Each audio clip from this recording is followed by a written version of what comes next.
Ayo, jangan sampai salah ngenalin ya. Ini bukan bolu gulung, tapi getuk roll. Getuk kekinian dengan beragam pilihan topping. Singkong yang dipakai untuk membuat getuk roll adalah jenis tambak kurang. Singkong jenis ini punya tekstur lebih empuk dan rasa lebih manis. Ngomongin jajanan jadul, kita nggak bakal jauh-jauh deh dari singkong. Sebab pada masa tanam paksa, ladang penduduk hanya diperbolehkan untuk ditanami nila, tebu, dan kopi alih-alih padi. Sehingga singkong jadi salah satu alternatif pangan agar kakek nenek dan buyut-buyut kita bisa bertahan hidup. Makanya kan ada banyak olahan tradisional berbahan dasar singkong. Kalau dulu getuknya dipotong kecil-kecil, sekarang getuknya digulung nih dan diberi topping deh. Ada coklat, taro, macchiato, dan keju. Karena nggak pakai bahan pengawet, getuk roll ini hanya bisa tahan 2 hari saja. Tapi kalau dimasukkan ke lemari pendingin bisa sampai 4 hari loh. Waktu terbaik untuk mencicipinya pas masih dingin ya, biar rasanya kayak makan es krim. Beda tahun, beda juga nih tren kulinernya. Tapi jajanan legend tetap jadi juaranya nih. Nah, info yang lezat dari masa ke masa hanya dalam episode hari ini. Check it out! Si Unyil, yuk kita kemon! Ada lagi nih kuliner jadul berbahan singkong yang dikemas kekinian. Tiwul instan. Gak perlu ribet lagi mengolah singkongnya jadi tepung gaplek dulu. Untuk membuat tiwul instan, singkong kering alias gapleknya akan direndam dan dihaluskan. Kemudian dibentuk jadi butiran mirip nasi. Adonan tiwul ini lanjut dijemur hingga kering. Setelah itu, adonan tinggal dimasak deh. Proses masaknya sama seperti masak nasi tradisional dengan aron atau kukus. Tunggu selama 10 menit dan adonan pun sudah matang. Untuk memudahkan proses pengemasan, tiwul yang sudah matang ini harus dijemur lagi ya, kurang lebih 1 hari, biar teksturnya jadi kering dan gak lengket. Oh iya, meski mengandung karbohidrat, makanan pokok yang satu ini lambat berubah menjadi glukosa, sehingga lebih sehat, aman untuk penderita diabetes. Nah, biar tetap eksis, olahan tiwul semakin banyak loh. Ada tiwul ready to eat dengan beberapa pilihan rasa kekinian. Racikannya sedikit berbeda dengan resep aslinya. Ada tambahan parutan daging kelapa yang dicampur bersama tepung singkong. Untuk memperkaya rasa, adonan tiwul juga dicampur sama potongan gula merah asli. Ada tambahan rasa kekinian juga, seperti coklat dan keju tuh. Terus kukus atau bisa dipanggang juga. Uniknya, tiwul masa kini ini dikemas dalam kaleng. Kemasan kaleng dipilih karena tidak berasa, tidak berbau, dan bisa kedap udara, sehingga makanan jadi lebih awet. Penutupan dilakukan saat masih dalam keadaan panas, biar isian kaleng hampa udara. Tiwul kalengan ini bisa bertahan sampai 1 tahun loh. Selain nikmat disantap langsung, tiwul juga bisa dikreasikan jadi sushi. Selain tiwul, siapkan ikan salmon asap, tinggal susun semua bahan, lalu gulung deh. Wah, mudah kan bikinnya?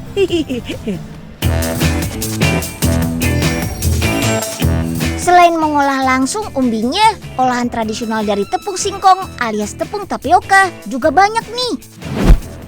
Nah, jenis singkong yang populer dijadikan tepung adalah singkong manggu atau singkong kuning. Ciri-cirinya bisa dilihat dari bentuk umbi yang memanjang dan daging yang terlihat kekuningan. Ada beberapa tahap untuk mengolah tepung tapioka. Pertama, singkong yang sudah dikupas kulitnya akan dicuci dan diparut hingga berbentuk bubur. Kedua, hasil parutan diayak untuk mengekstrak saripati singkongnya. Kemudian dialirkan ke dalam bak pengendapan deh. Hasil penyaringan ini bakal menyisakan ampas parutan daging singkong. Ampas bukan berarti limbah ya. Setelah dikeringkan, masih bisa dijadikan campuran pengental saus atau pakan ternak. Ketiga, saripati singkong yang sudah diendapkan lanjut dijemur untuk menghilangkan kadar airnya.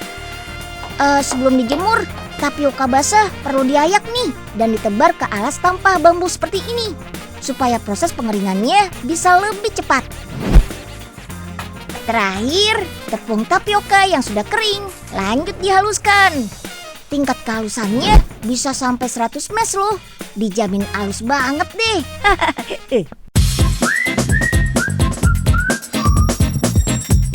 Kehadiran tepung tapioka semakin memudahkan pelaku usaha kuliner berkreasi. Siapa yo yang suka boba? Tekstur kenyal butiran boba memang bikin ketagihan. Selain boba original yang warnanya coklat kehitaman, sekarang sudah ada banyak varian rasa boba. Kayak boba rasa stroberi yang mau kita bikin ini. Wih. Tepung tapioka ini disaring dulu ya, supaya benda asing ataupun butiran tepung yang belum halus tidak ikut diolah. Sekarang tinggal menambahkan cairan pengenyal yang sudah dicampur dengan pewarna dan perisa makanan rasa stroberi. Proses granulating adalah proses untuk membentuk adonan menjadi bulat-bulat khas boba. Adonan tinggal ditaruh di mesin yang terus berputar seperti ini. Lama-kelamaan, adonan akan berbentuk bulat dengan sendirinya deh. Sesekali adonan disemprot dengan air supaya mempermudah proses pembentukannya. Gak terlalu lama kok, cukup 15-20 menit saja. Besar bulatannya seringkali tidak sama. Makanya bobanya harus disaring lagi menjadi 3 bagian. Nah, bulatan yang sedang inilah yang paling ideal untuk dijadikan boba. Minuman boba ternyata sudah ada sejak tahun 1983 di Taichung, Taiwan. Seiring perkembangan zaman, boba nggak cuma bisa dibuat minuman saja loh, tapi juga bisa dibuat topping makanan. Walau banyak fansnya, tapi banyak juga nih yang anti sama boba. Karena minuman kekinian yang satu ini dinilai nggak punya nutrisi sama sekali. Padahal aslinya boba sendiri dibuat dari tepung tapioka yang tidak mengandung gluten. Udah gitu mengandung karbohidrat yang penting sebagai sumber energi utama. Cuma konsumsi boba yang berlebihan memang nggak boleh ya, karena bisa mengganggu kesehatan sistem pencernaan.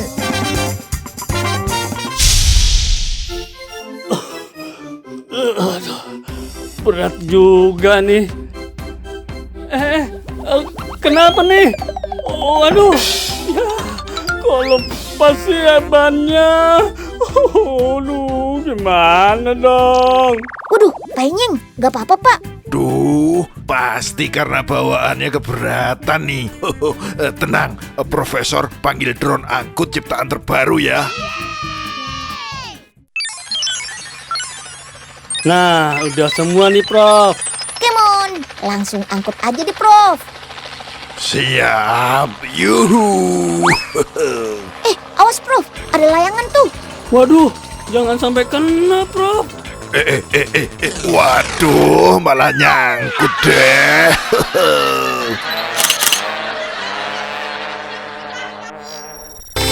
Yuk, kita come on. Jangan ngaku orang Indonesia deh kalau belum minum jamu. Tradisi menikmati minuman herbal ini sudah ada sejak 1300 sebelum Masehi. Biar tradisi menikmati jamu nggak ditinggalkan, sekarang resep jamu tradisional dikreasikan jadi minuman kekinian tanpa menghilangkan komposisi dan khasiat jamunya loh. Ada Golden Sparkling, merupakan perpaduan jamu kunyit asam dengan soda. Yang ini hibiscus temulawak, campuran temulawak dengan sparkling hibiscus yang dibuat dari bunga rosella. Buat pecinta yogurt, jangan lupa nih, cobain golden yogurt, perpaduan kunyit asam dengan yogurt. Oh iya, ada juga yang beres krim, perpaduan beras kencur dan es krim. Penyajiannya mirip avocato gitu deh. Nah, buat yang suka jamu pahitan, gak perlu khawatir. Bisa nyobain menu The Challenger yang terbuat dari campuran sambiloto dan temulawak.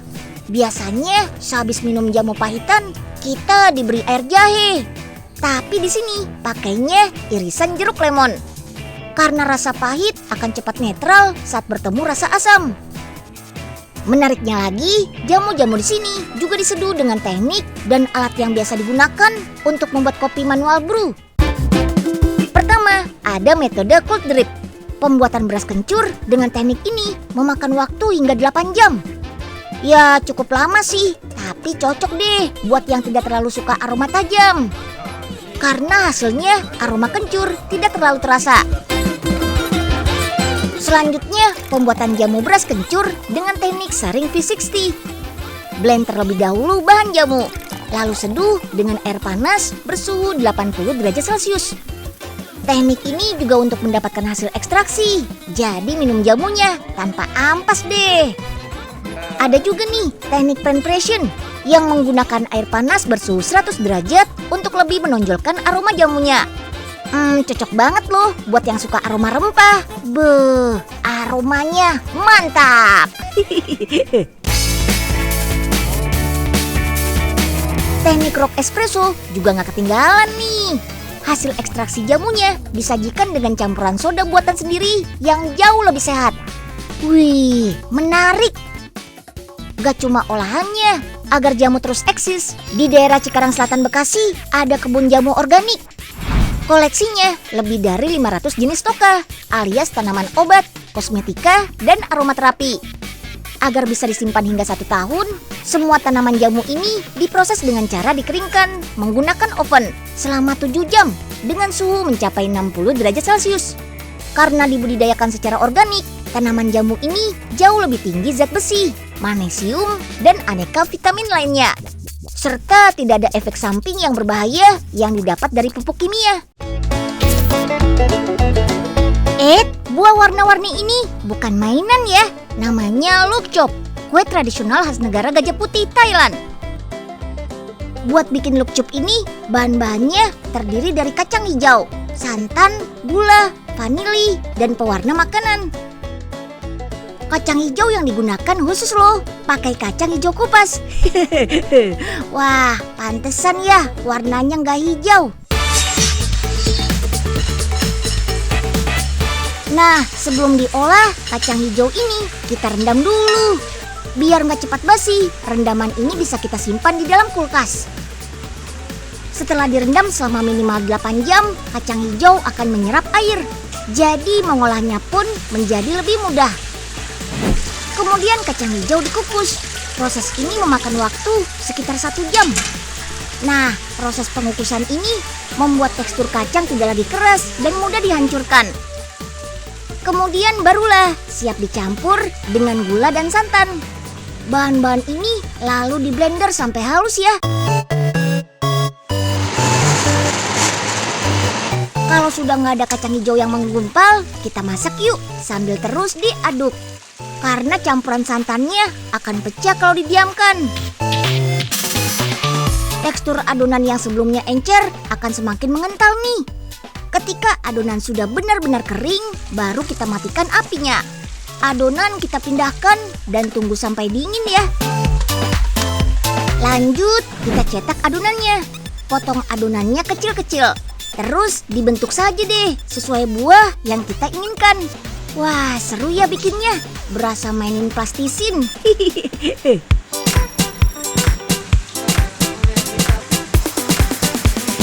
Adonan buah-buah kecil ini kemudian ditusuk agar lebih mudah diwarnai. Ada 3 cara pewarnaan nih. Bisa ditetesi pewarna, dicelup, ataupun diwarnai menggunakan kuas. Yang agak susah tuh kalau buahnya punya banyak warna. Harus dilukis satu persatu deh. Wah, telaten banget ya. Kue buah yang sudah diwarnai didiamkan dulu sampai mengering. Setelah itu barulah kita glazing atau melapisi kue agar terlihat lebih mengkilat. Bahan glazingnya pun gak susah dicari kok, bisa pakai agar-agar nih. Tada, jadi deh lukchopnya. Camilan jadul ini sudah ada sejak zaman dahulu kala, kurang lebih pada tahun 1300-an. Dulu resep ini dibawa oleh bangsa Portugis dan menggunakan kacang almond. Tapi karena di Thailand sulit menemukan kacang almond, bahan lukchop pun diganti menggunakan kacang hijau.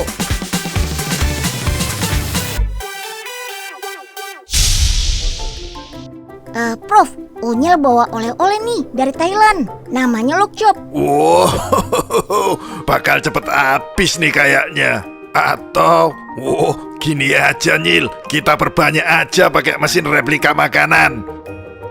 Nah, tinggal dimasukin, bakal jadi banyak deh.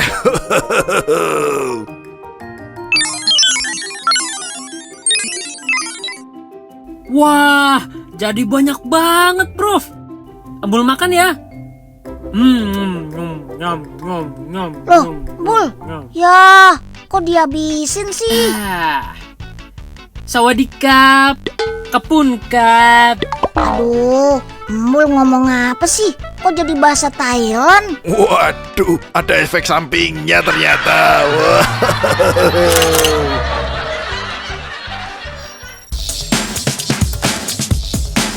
Nah, ini dia rengginang zaman now yang hadir dengan banyak varian rasa. Bentuknya pun sudah kekinian, ukurannya pas banget buat nyemil. Snack yang terbuat dari beras ini diolah dengan cara modern, tanpa pengawet dan pewarna buatan loh. Jadi sudah pasti dijamin enak dan sehat. Pertama, kita hangatkan dulu nih gula cairnya, biar tidak menggumpal. Gula ini berfungsi untuk mengikat adonan beras dan jagungnya nanti. Tuh lihat, sudah mulai dicampurin tuh. Untuk menambah nilai gizi, snack ini menambahkan jagung ke dalam resep rengginang modernnya. Beras dan jagung akan dihaluskan dan dibentuk kecil-kecil seperti kerikil. Tuh, kayak gitu tuh. Kalau sudah tercampur dengan gula, sekarang kita masukkan ke dalam mesin cetak ini. Tuh, lihat dari atas ini, adonan tadi akan dicetak di sini. Wah, canggih ya, sudah otomatis semua. Dalam 1 bulan pabrik ini bisa mengolah 4 ton beras dan jagung loh. Selesai dicetak, snack berasnya kita oven selama beberapa menit pada suhu 120 derajat Celcius. Ini dia yang membuat rengginang versi modern ini jauh lebih sehat. Soalnya nggak pakai digoreng, jadi lebih rendah kolesterol. Proses selanjutnya kita campurkan bumbunya. Snack beras ini punya varian rasa loh. Ada original, rumput laut, pizza, barbeque, dan pedas. Mesin untuk mengaduknya memang harus besar ya. Soalnya kan tiap hari ada 4.000 bungkus snack beras yang diproduksi. Nah, setelah di oven, snack berasnya dimasukkan ke dalam mesin ini. Kali ini kita buat varian rasa yang rumput laut ya. Habis itu diaduk-aduk deh selama beberapa menit.